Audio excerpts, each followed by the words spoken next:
Now we are going to study Legislative Assembly, that is Vidhan Sabha. The Legislative Assembly represents the entire population of the state. It consists of MLAs. The total number of Legislative Assembly should not be more than 500 or less than 60. अब legislative में जो MLAs होते हैं वो 500 से ज़्यादा नहीं होना चाहिए और 60 से कम नहीं होना चाहिए, राइट। लेकिन ऐसा एक्सेप्शन है, एक्सेप्शन मतलब कि कुछ ऐसे स्टेट्स हैं जहाँ पे लेजिस्लेटिव असेंबली के जो मेंबर्स हैं वो 60 से कम हैं, जैसे कि मिज़ोरम, सिक्किम, अरुणाचल प्रदेश एंड गोवा। ये एक्सेप्शंस हैं। यहाँ पे MLAs की जो नंबर्स हैं वो कम है 60 से। Now qualification of becoming an MLA।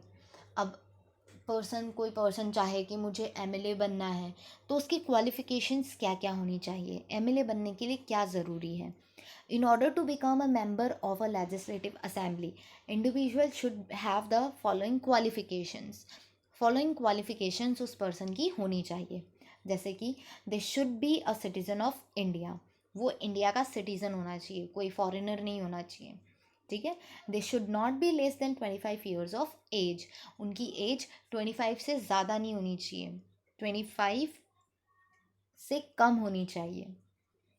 They should not hold any office of profit under the government of India और एनी स्टेट गवर्नमेंट।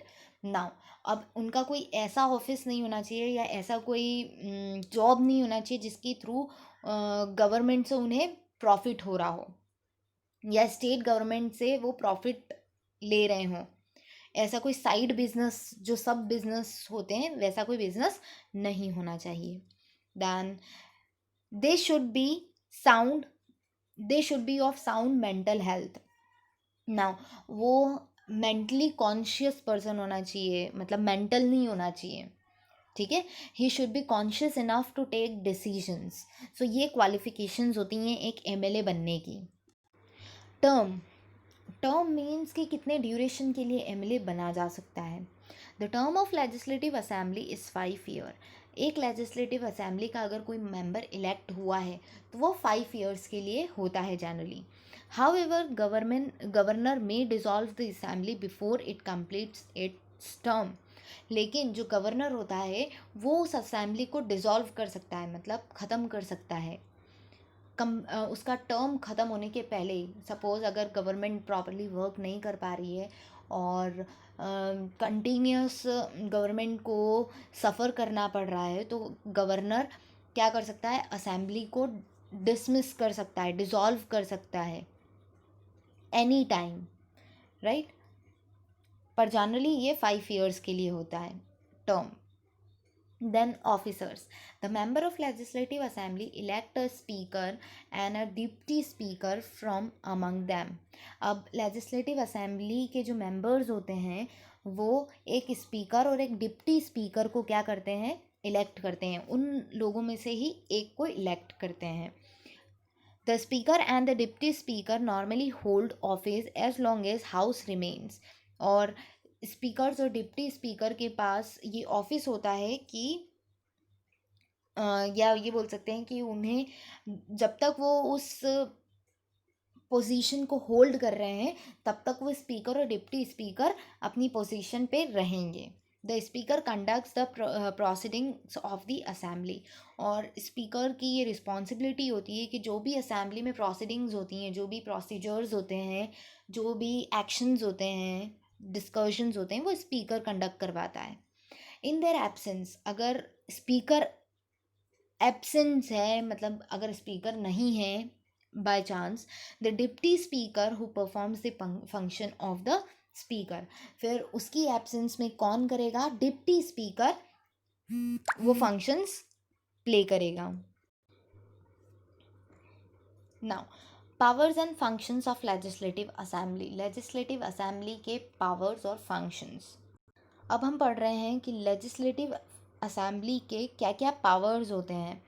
ये हर स्टेट में होता है, राइट। जितने भी स्टेट हैं इंडिया में सभी में ये लेजिस्लेटिव असेंबली के पास सिमिलर पावर्स होती हैं। The legislative assembly has mainly 2 types of functions, legislative and financial. The constitution grants power to the legislative assembly.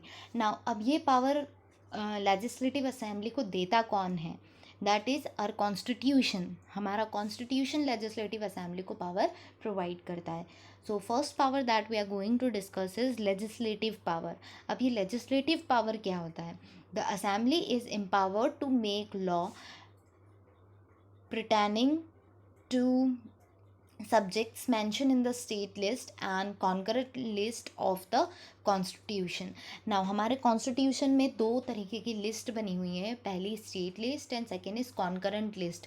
और उन लिस्ट में कुछ सब्जेक्ट्स मेंशन किए गए हैं और उन सब्जेक्ट्स पे एक स्टेट लॉ बना सकता है.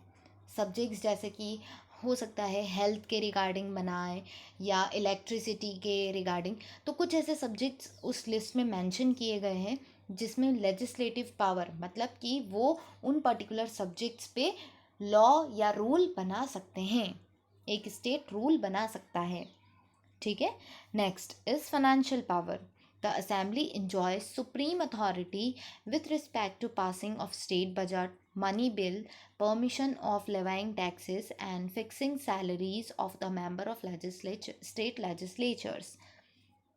All money bills are introduced by legislative assembly. Now assembly एक सुप्रीम अथॉरिटी, एक सबसे ज़्यादा पावरफुल अथॉरिटी होल्ड करती है. दैट इज़ ये स्टेट का जो बजट होता है कि स्टेट को कितना बजट प्रोवाइड करना है ये पास करती है.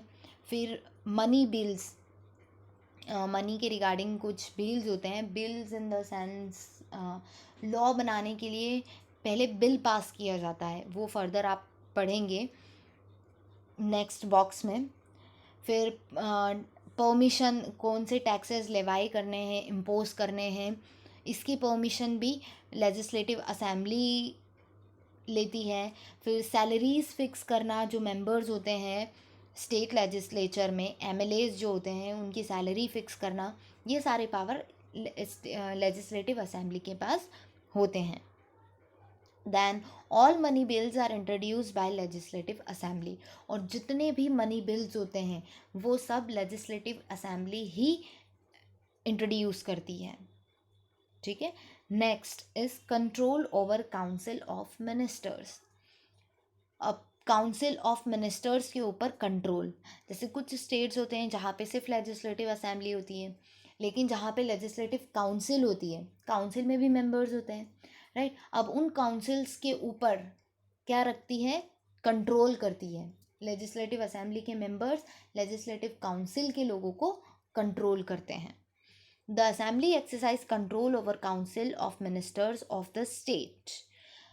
ओके, सो स्टेट में जो वी कैन से मिनिस्टर्स की जो कैबिनेट होती है, काउंसिल जो होते हैं, या लेजिस्लेटिव असेंबली में ही जो मिनिस्टर्स होते हैं उन मिनिस्टर्स को भी क्या करती? कंट्रोल करती है, right. The members of the assembly में ask a question to the ministers. और ये असेंबली के जो मेंबर्स होते हैं वो मिनिस्टर से क्वेश्चन कर सकते हैं regarding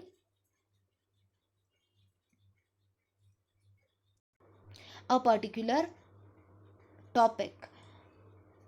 They point out the problem in the administration. They may pass a no confidence motion against the council of ministers and thus ask the entire ministry to resign. अब council of ministers क्या करते हैं?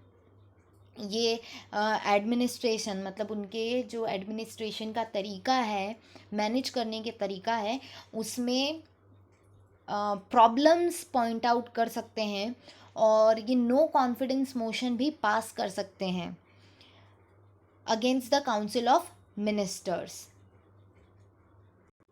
Now assembly में जो members होते हैं, है ना, असेंबली में जो मेंबर्स होते हैं वो मिनिस्टर्स से क्वेश्चन कर सकते हैं और वो अगर किसी पॉइंट पर एग्री नहीं करते हैं तो उसके लिए वो क्वेश्चंस करेंगे. और अगर उन्हें कोई प्रॉब्लम अगर दिखती है तो वो उसे पॉइंट आउट कर सकते हैं और वो ये भी नो कॉन्फिडेंस मोशन के थ्रू इंटायर मिनिस्टर्स की जो काउंसिल होती है उनके अगेंस्ट नो कॉन्फिडेंस मोशन वो पास कर सकते हैं, जिसके अंडर इंटायर मिनिस्ट्री, मतलब जितने भी मिनिस्टर्स हैं उनको रिज़ाइन करने को कहा जा सकता है। ठीक है। Next is how does a bill become a law. अब एक बिल लॉ कैसे बनता है, मतलब जनरली एक लॉ अगर पास करवानी है, एक नया रूल बनाना है, तो उसे एक बिल के फॉर्म में पहले प्रपोजल दिया जाता है। A bill, how does a bill become a law. A proposal for a law is termed as a bill. एक प्रपोजल लॉ बनाने के लिए जो होता है उसे बिल कहा जाता है। There are two types of bill. First is money bill and second is non-money bill.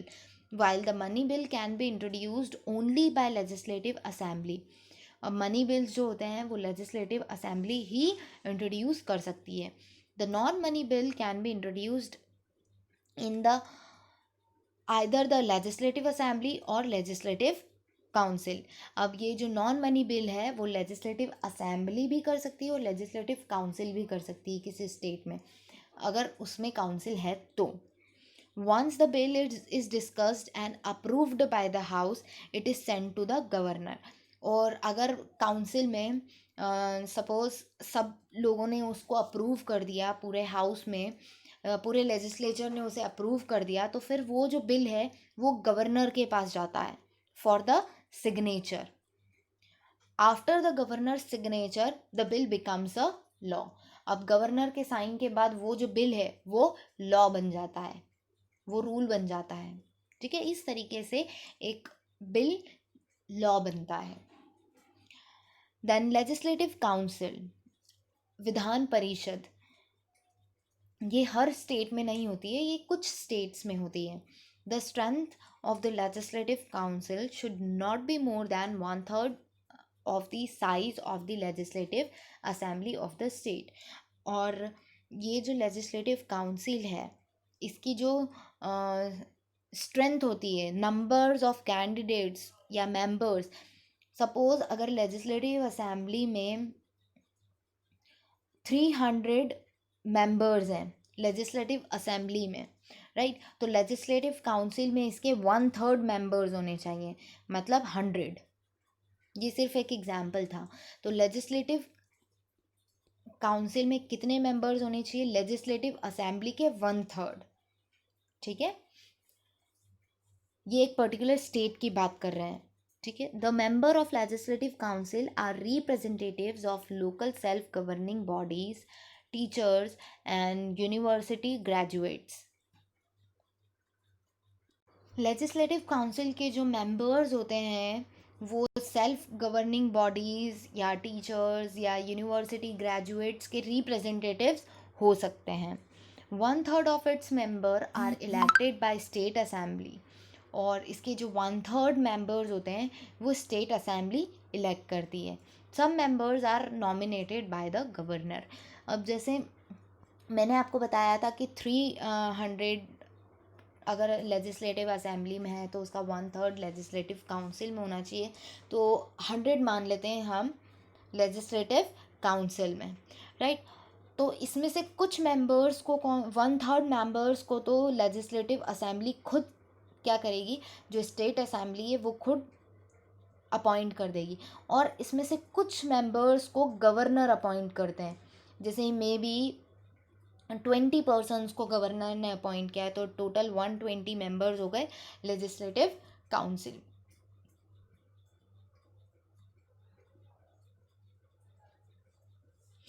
Now qualification of membership. अब इसकी मेंबरशिप के लिए लेजिस्लेटिव काउंसिल में अगर मुझे जाना है या उसका मेंबर बनना है तो उसकी क्वालिफिकेशन क्या होनी चाहिए। The qualification remains the same those of legislative council. अब इसकी क्वालिफिकेशन सेम रहेगी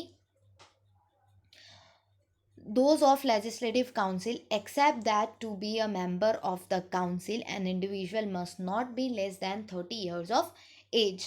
अब वो जो इंडिविजुअल है वो 30 years से कम का नहीं होना चाहिए। The individual must not be less than 30 years of age. तो आप लेजिस्लेटिव काउंसिल के मेंबर तभी बन सकते हो जब आपकी एज 30 के अबव है, right. Now the next is term. The legislative council is a permanent body and can not be dissolve. अब लेजिस्लेटिव काउंसिल जो होती है वो परमानेंट बॉडी होती है, उसे डिज़ोल्व नहीं किया जा सकता है, उसे गवर्नर भी ख़त्म नहीं कर सकता है। जैसे हमने लेजिस्लेटिव असेंबली में देखा था कि उसके जो मेंबर्स होते हैं या असेंबली जो होती है वो गवर्नर डिज़ोल्व कर सकता है, लेकिन काउंसिल में ऐसा नहीं होता है। 1/3 of its member retires every 2 years. अब इसके जो 1/3 मेंबर्स होते हैं वो हर 2 साल में रिटायर हो जाते हैं, और फिर they are replaced by newly elected members, और फिर 2 साल बाद नए मेंबर्स को इलेक्ट किया जाता है काउंसिल में। दस every member has the term of 6 years, और हर मेंबर के पास 6 ईयर्स का एक टर्म होता है।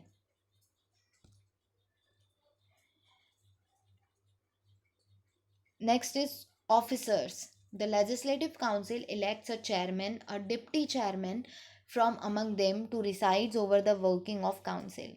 अब काउंसिल में वर्क करने के लिए लेजिस्लेटिव काउंसिल्स में से 2 पर्सन को इलेक्ट किया जाता है। पहले को बनाया जाता है चेयरमैन एंड सेकेंड वाले को बनाया जाता है डिप्टी चेयरमैन,